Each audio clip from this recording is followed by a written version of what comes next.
ایک کوچے میں پہنچ کر دیکھا ہے مجتبیٰ نے، ظالم نے ضرب ماری کیسے خدا ہی جانے، بنت نبی زمین پر غش کھا کے گر پڑی ہے، یہ غربت علی ہے۔ اتفاق سے ایران میں، عراق میں، شام میں، لبنان میں، خود حجاز کے مختلف علاقوں میں، مدینے میں، قطیف میں، احسا میں ایام فاطمیہ طویل عرصے سے بڑے اہتمام سے منائے جاتے ہیں، لیکن انڈیا اور پاکستان میں اتنا اہتمام نہیں تھا، لیکن اللہ سبحانہ و تعالیٰ کا شکر ہے کہ ان ایام کی اہمیت اب بڑھتی چلی جا رہی ہے۔ اسی طرح سے تقریباً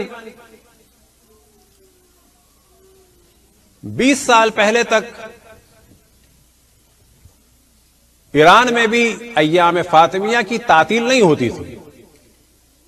شہادت کا دن منایا جاتا تھا، کیلنڈر پہ لکھا ہوتا تھا، لیکن رسمی چھٹی نہیں ہوتی تھی۔ جب آغا خاتمی پہلی دفعہ صدر بنے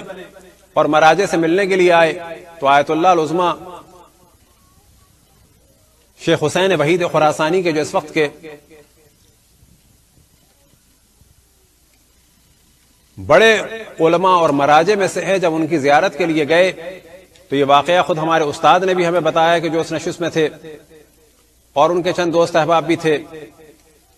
یہ واقعہ پہلی دفعہ ہمارے استاد نے آغا محمد ابن رضا نے، خداوند تبارک و تعالیٰ ان کو طول عمر عطا فرمائے، ہمیں اپنے درس میں بتایا،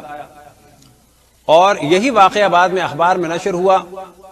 محمد ابتہی کے نام سے۔ وہ واقعہ کیا تھا کہ پہلے نشست ہوئی آغا وحید خراسانی کی آغا خاتمی کے ساتھ عام کمرے میں، بعد میں آغا وحید خراسانی نے کہا کہ میں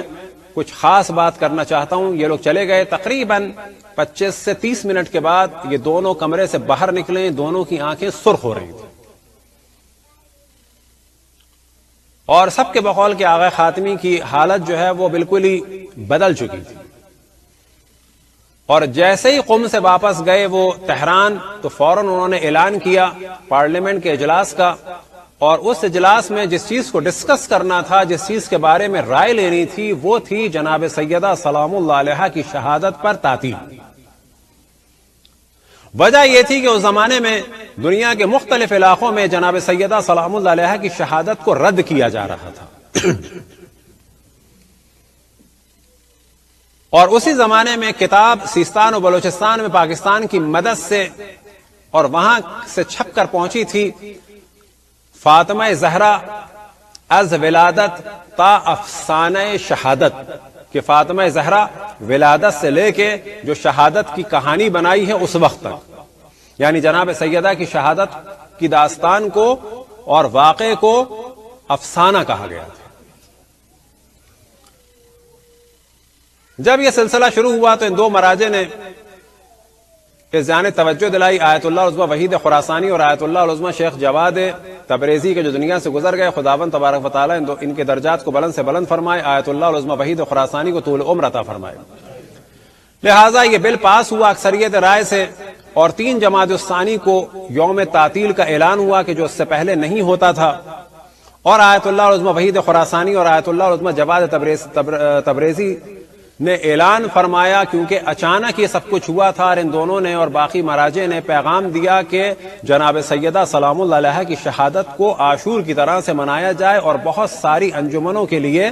اور امام بارگاہوں کے لیے اس کو ایک دم سے منانا اور اس کی پلاننگ ان کے لیے ممکن نہیں تھی۔ لہٰذا اب دونوں نے اور مختلف مراجع نے اعلان فرمایا کہ جس انجمن کو بھی، جس امام بارگاہ کو بھی، جس ہیئت کو بھی پیسے کی ضرورت ہو، کیونکہ اچانک یہ اعلان ہوا ہے، جتنا بھی پیسہ چاہیے ہو وہ ہم سے لے جائے۔